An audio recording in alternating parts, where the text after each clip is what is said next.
First of all, of course, the targets have been set in the European Green Deal, as you say. Now we need to move to the industrialization of those targets and involve industry in what we will call for the next mandate the Clean Industrial Deal. And it's very much about how to implement the ecological objectives. And of course, we do know that transport is one of the sectors where CO2 emissions are not yet falling. This is the case in other sectors, but not in transport. And we also project transport to grow, to increase, so volume will grow. So we'll need to find ways to decarbonize transport. It happens in the road sector, electrification, but surely, yes, rail freight will play a very important role.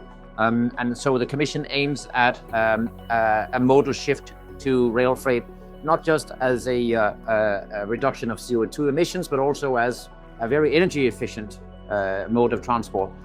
I have to be honest and say we are not yet seeing that modal shift.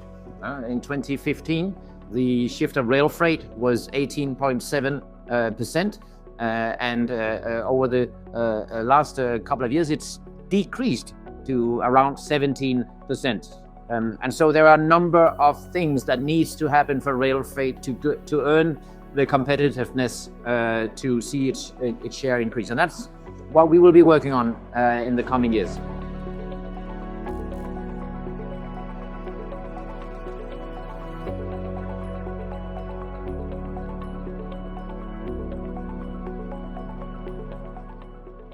I think what you just said last is the key, is the integration of the rail freight, right, within the global logistics systems. Because it's not just about moving sustainably goods with freight from one place to the other. But at the end of the day, it needs to go to your place, to my place, to wherever we're going to consume. So we really need to have a global vision of the logistics system and being able to optimize not only the rail freight, but then the last mile delivery, which will take it from the rail depot to wherever we're going to consume. And that needs a system, a global view, right? And so I think this is going to be the challenge, and in particular, this would be the contribution of actors such as us, that have that global vision in that system approach. We can optimize the global logistic network to reduce the CO2 footprint. This is what we want to do.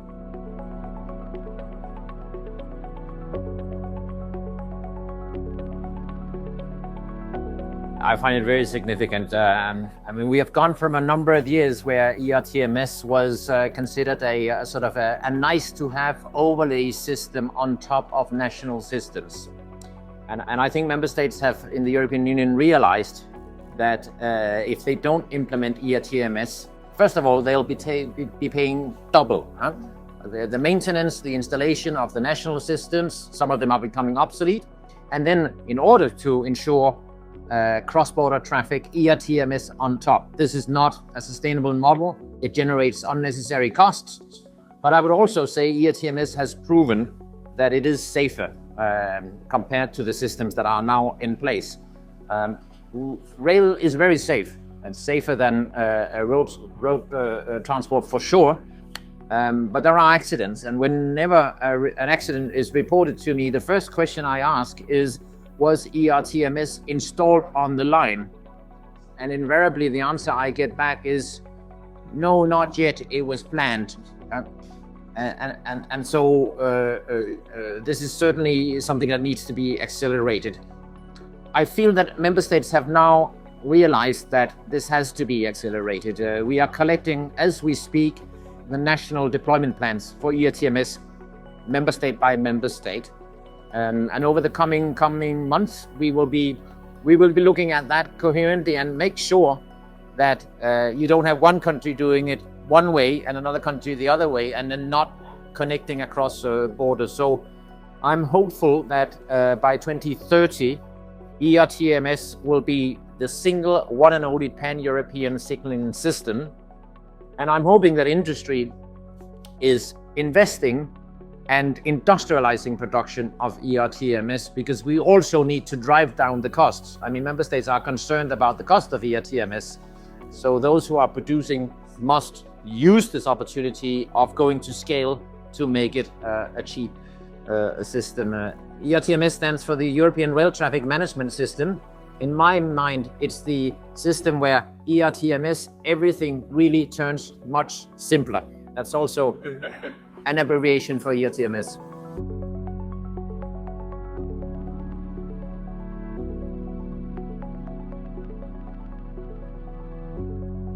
I think there is different aspects to your question. Part of the safety, is related to the rolling stock, okay, and the ability to control the quality and safety of that. So here, again, there is a lot of things that have been done and will be done in the future by introducing system engineering, the notion of virtual twin, which allows you upstream to test your rolling stock to make sure that it's going to operate right. Okay, so that's one thing, and certainly one topic on which we at Dassault Systèmes are focused on. But not only, because now we have to take that rolling stock and put it in a global environment. This is what we call system engineering. We have to have a global view. Actually, ERTMS is developed with a system engineering view to get to the level of safety that it needs to be at. And so again, what we need to be able to do is to take the rolling stock, to take the signal system, to take the infrastructure system, and make sure through simulation, validation, etc., that system has the proper level of reliability. And here again, technology will be an enabler to be able to demonstrate that the safety that we need can be achieved.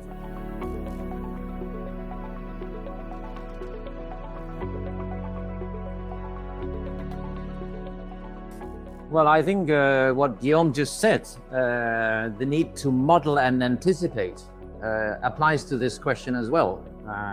Extreme weather events is not sort of a theory, this is reality, and the frequencies of those events is going to accelerate. Now, you can apply a rule of thumb to say that if you wait for the accident to happen, maybe this is going to cost you 100 million euros.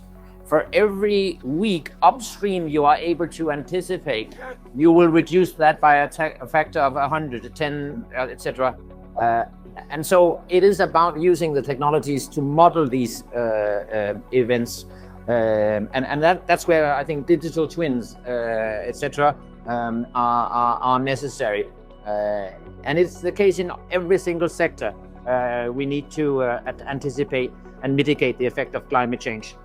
And I would say it isn't just things like weather events, it's also conflict, external shocks, cybersecurity, things that will affect critical infrastructure in Europe, and rail is certainly one of them. Here we need to be smart and plan, because again, the cost of having to improvise in the middle of the crisis, like we had with COVID, for instance, it is much harder than planning in advance.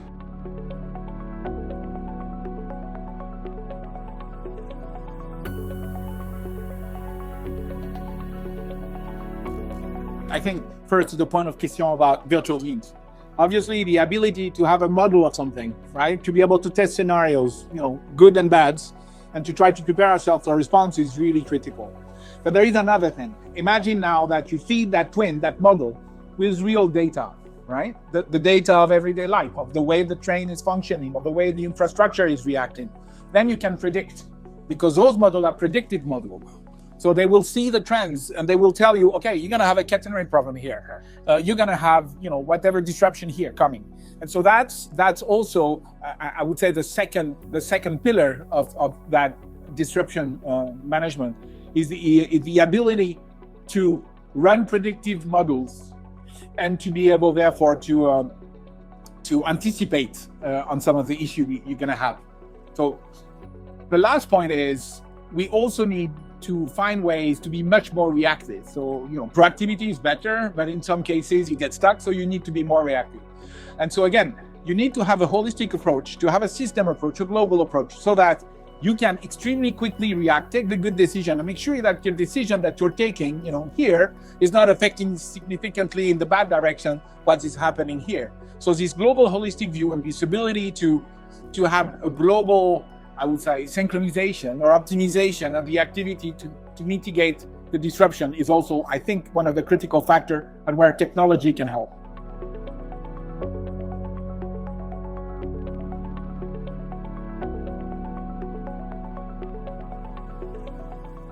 I do recognize that we have a serious challenge. First of all, aging in Europe is not favoring the introduction of new technologies, digital, where, Guillaume, if you allow, we are not the generation of the future. Yeah. And so we need to, first of all, make sure that the rail industry is seen as attractive to a new kind of people, right? Which also includes women. And I think it's very important to get rid of this sort of male-dominated image of the rail supply industry and the rail sector as a whole. And I think transformation of the rail supply industry from being a sort of a question of people working on tracks in all kinds of weathers and copters and all of that, to a digital should help. It should help to attract more inclusivity in the workforce.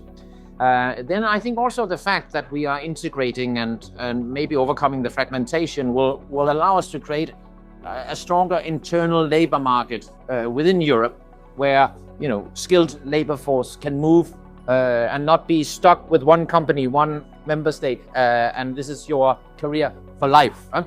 Because that's not how young people today see their future in the workforce. You can hardly convince them to come to the office, now sign a contract for life. So this has to also, this cultural change in the companies that is necessary. And thirdly, I think lastly, and I think for your company as well, this is relevant, smart outsourcing, and smart legal pathways to migration coming to Europe. We are an open continent. We are relying on trade. So we need to attract skilled labor force to Europe, and we need to make sure that we can still be present on export markets. So I think a combination of these policies is necessary.